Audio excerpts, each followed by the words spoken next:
Classroom chaos or classroom magic. The choice is actually yours, and the first 2 weeks of school are going to decide it all. Welcome back to Teacher Prep with Dr. D. I'm ditching the fluff and getting to the good stuff so that you can actually come into the classroom and do what you love, which is actually teach. But let's just face it, the first 2 weeks of school, it's really not about teaching. It's about building relationships. It's about establishing smooth routines. And it's about creating that classroom culture that supports learning. So in this video, I'm going to hyper focus in on middle school, all those crazy, chaotic, like upside down kids that, whoo, Lord, love them or leave them. That's what middle school is all about. And these 5 steps are going to work even with if you're teaching high school or elementary, upper elementary. Most importantly, they're backed by my 20 plus years of classroom wins. And of course, I've definitely had some failures along the way. I want to be sharing them with you. But before we do that, hit that like, subscribe button, and show me the love. We're going to get started about the first days of school. And don't forget to check out in the comments my checklist. All you need to do to make it through. All right, day one is the number one thing because on the first day of school, you are giving your students an expectation of who you are and what you expect from them. And yes, they're coming in the classroom. By middle school, they already know that this is a space where we're going to be learning, and now they're learning in separate classrooms, different content areas. And as a middle school or even high school teacher, I just want to teach because I actually do enjoy teaching my content area. But the first day, it's not about curriculum. It's about culture. And I've definitely made the mistake of botching it by not building that culture and that trust the first few weeks of school and going right into curriculum because quite honestly, a lot of times on the first day, they show up and they also show up in their best versions of themselves. They're, well dressed, their hair looks great, blah, blah, blah. They've eaten, they've slept well, yada, yada. So you're not going to see them, for the most part, in their true nature on the first day of school. That being said, you don't want to bypass any of the things that you need to do to really establish that culture because you think, oh, they got it. Again, done that, been there, done that. And by October, it's craziness. So the first day of school, what are you doing? Okay, you're greeting your students at the door. I do a smile, a handshake, or a high five. And since I'm having 5 classes, 6 classes with my advisory period, and I don't know everybody's name. I'm going to be honest with you, like 150 students plus, that's a lot. I will use playing cards. I will have a playing card on the desk, like it's an ace, and they're getting their playing cards and they're matching. They're going based on the card I give them to the desk that matches. And that really takes the stress out of the first, day of school, having to find their seat. And I do this actually the first 2 weeks, just giving them a playing card. So they're sitting in different seats, and it gives me a vibe of like, ooh, this person cannot sit up in the back because they don't pay attention, or I need to have so-and-so up front, etc. And then what were we doing the first day of school? We're doing a name tag. I realized like early on that if you either don't get your kids' names right or you botch their name, you call them Allie instead of Aaliyah, they're going to have a grudge against you. I know it seems like, what? But middle schoolers are like that. They want to feel respected. So if you don't know their name, you're already starting on the wrong foot. So get to know them. I like to do a name tent. I ask them to put in each corner like one thing that represents them. It could be their favorite thing to do over the summer, a hobby, a meme, anything that connects to who they are and what I want to know about them. And then in their table groups, they introduce each other. So if I'm sitting at a table with, Mary, and I'm introducing her name tent. And, it takes the whole class period, just the introductions. Can also do an entry prompt, like write 3 things you want your teacher to know about you, one thing you want to learn this year. One thing I remember, like one kid told me, like, I never liked school, but hey, I want to give this year a chance. And that really shaped every interaction I had with him, especially as a math teacher. It's like, I get that a lot. Like, I don't like math. And now I know, like, hey, this student may not want to be called on to answer the question right away because they already have this bad relationship with math. So I might pick and choose like those types of interactions. Hey guys, so day one is all about getting to know your students, having some fun, but also building that culture. If you don't get to co create norms with your students that first day, make sure you do that in day two. And just having them work in small groups, saying, what makes you feel respected in this classroom? What are rules and expectations? Having the students work cooperatively. And this could be part of another activity. Like, I'm a math teacher, so I'll do like a fun math opener, like where they have to write 4 4s and write as many equations as they can with one student holding the marker and getting ideas from the other students in their group. So they can't just be writing their own ideas, they have to be recording the ideas of the people in their group. And then having them then do a debrief, right? It's like going to counseling and saying, well, what worked for you? What made you feel good? What gave you voice in when you're working with your group? And so then you could just end your day with, every day that first week, ending it with some fun, silly fact about either you or another student in the classroom. And, I like to do 2 truths and a lie. And then every day I'll read one of the 2 truths and a lie about one of the students, and they have to guess. The next important thing that you want to do after your day one is really drill in on those core routines. Again, kids don't know what to expect unless you teach them those expectations. And just because there's school policies, like can't chew gum in the classroom or no cell phones on campus, doesn't mean that they're going to actually do that unless you make it known to them that it's not allowed in the classroom. So for me, it's like I don't want students eating in the classroom. I don't want them chewing gum.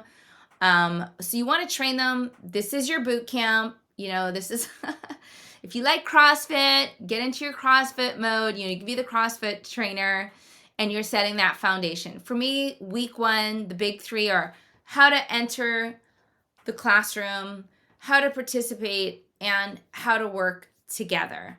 And how they enter the classroom really sets the stage for the next 50 minutes or however long they're in that classroom with you.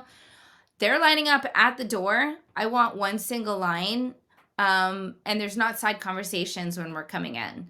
If students are coming in the classroom and they're chatting and they're high-fiving and they're talking to their peers, they're not going to go in the classroom and get started with that opening activity, that do now, that warm up, or even just listening to you give expectations for whatever task they're going to be doing. They have to enter quietly. They have to know that, like, hey, there's one voice here. We need to respect that one voice. I'm the teacher. I'm giving you instructions. And when the teacher's talking, you're listening. Call and response. You were going to say that. I know you were. So how to enter is key.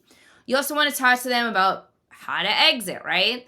Last 5 minutes, you shouldn't be teaching, going over the homework. The last 5 minutes, you should be teaching them how to exit the classroom, because trust me when I say, when you have that 5-minute passing period, your 5-minute of passing period should not be you running around the room, picking up papers that people left on their desk, picking up wrappers of food that people left on the ground, because they will do that side eat and they'll be grabbing into their bags, trust, eating food and doing all sorts of things that you're not even aware of.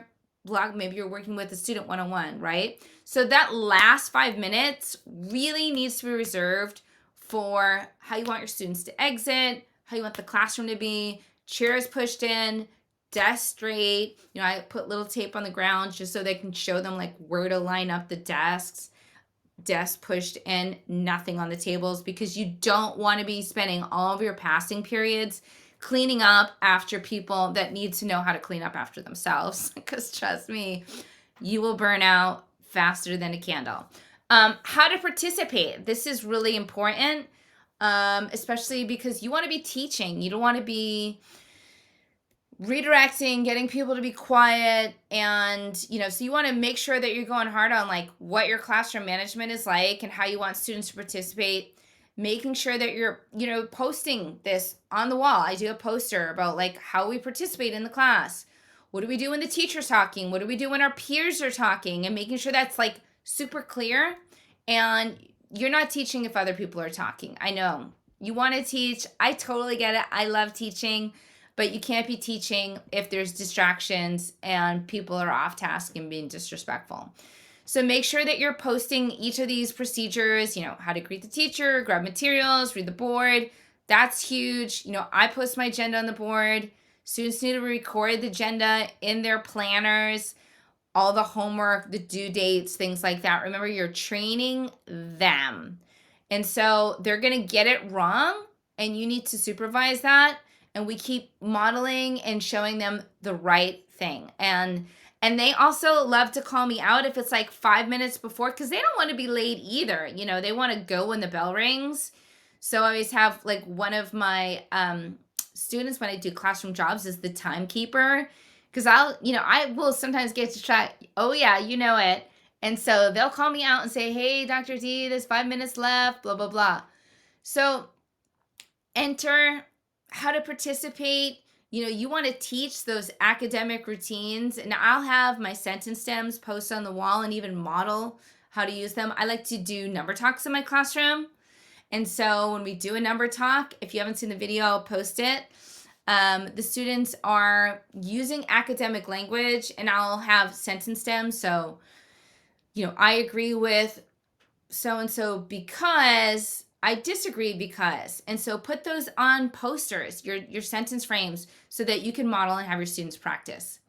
Also, group work, make sure that you have in your first week, some kind of activity. It could be a totally low stakes activity like building towers with note cards. Totally silly, but you're teaching them group work and expectations and how to communicate, how to work cooperatively, what worked well, what did you need support in, things like that. So you always want to, anytime you do a routine or a practice, you want to have time in that to debrief and say, what worked well here?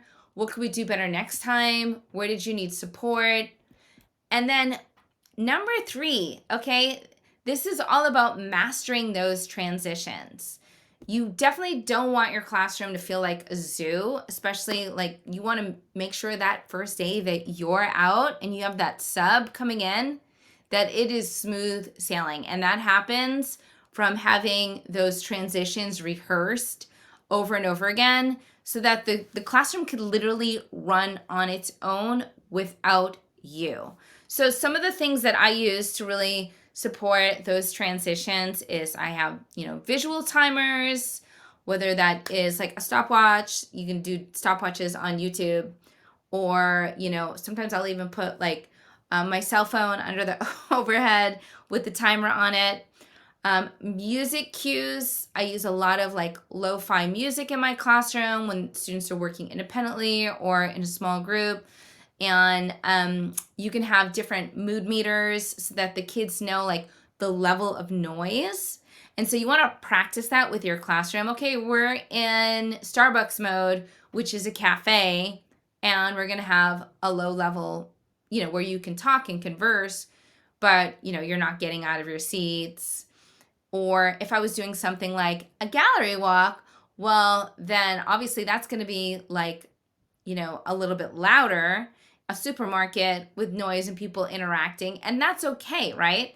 But again, we need to rehearse these. We need to let our students know what the expectations are. So setting clear expectations and clear instructions is so important for your students.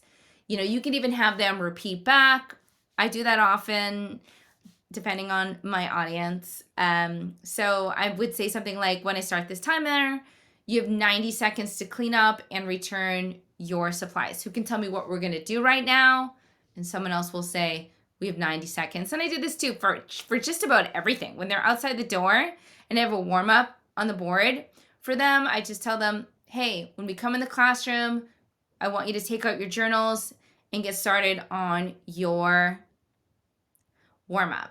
And again, we already know the procedure that if you need a pencil, you're going to go to the sign out your pencil, and you could borrow one. So who can tell me what we're going to do right now? And again, there's going to be mistakes. You know, transitions are all teachable moments. When things go really well, especially middle schoolers, praise them. Let them know, show them the love, just how much you care. And then when things flop, just be honest. For some reason, middle schoolers love honesty. They love when you're candid. I always tell them stories. You know, let them know it's okay to make mistakes. Tomorrow's a new day. And just be consistent. That is the secret weapon, or the secret sauce in middle school, is consistency. So we talked about the most important procedures that you need to practice. Remember, the bell doesn't dismiss you. I do. So no chaos, no craziness. Just do your best and stay calm. That's also really important. Number 4 is my favorite of all. Are you ready? Okay, so number 4, reinforce and build independence. This is so important for middle schoolers. When they feel independent, they feel worthy. They feel like, you know what, I'm responsible. I can do these things. If they're constantly being told and you're constantly like spoon feeding them every single thing, every single piece of information, they are going to check out. They're going to lose momentum for school, and then you're going to have all sorts of disruptive problems. So a few things that I do to kind of, again, keep that structure in place, but also foster independence, is I have variety in my warm-ups. So Monday's a would you rather. So like, would you rather be invisible or win an Academy Award? Would you rather be the best player on a losing team, or would you rather be the worst player on a winning team? And it's just a quick turn and talk to get them collaborating, share ideas, but also just to kind of give them an opportunity to connect with each other, to connect with me. Connections are key, and they're going to go throughout the entire school year, because kids are going to literally get school fatigue at some point. They're going to check out like around along the way, maybe around like the holidays and the breaks, Halloween, Christmas, Thanksgiving. You're going to have these like little checkouts, and it's so much easier to kind of get the kids to check back in when you have connections with them. So number 1 is build in some of those soft activities with your kids. I know I said you can teach. Yes, you can, but you also want to build in activities that are fun and get them to stretch beyond the content area. Number 2 is what I like to do, a Tech Tuesday. And this is where we get to reinforce some of the skills that I've been teaching them on Monday. So I'm sure you guys have heard of like Kahoot, Quizzy, 99 Math, Blicket. I start the day with a Tech Tuesday where they get to play a game, and I do give them a lollipop or some other like homework pass or something for the winners. Top 3, you got me. Wednesday, we start our day with a fun activity, a fun game, and it could be a math. We'll play Skunk, Go Fish, Crazy Eights, anything with dice where they're reinforcing a skill. I have a bunch of math games on my channel. Definitely check those out. Thursday's our number talk day. This is a great activity to build academic language, to practice and rehearse skills, build students' confidence. And then Friday is our reflective journey.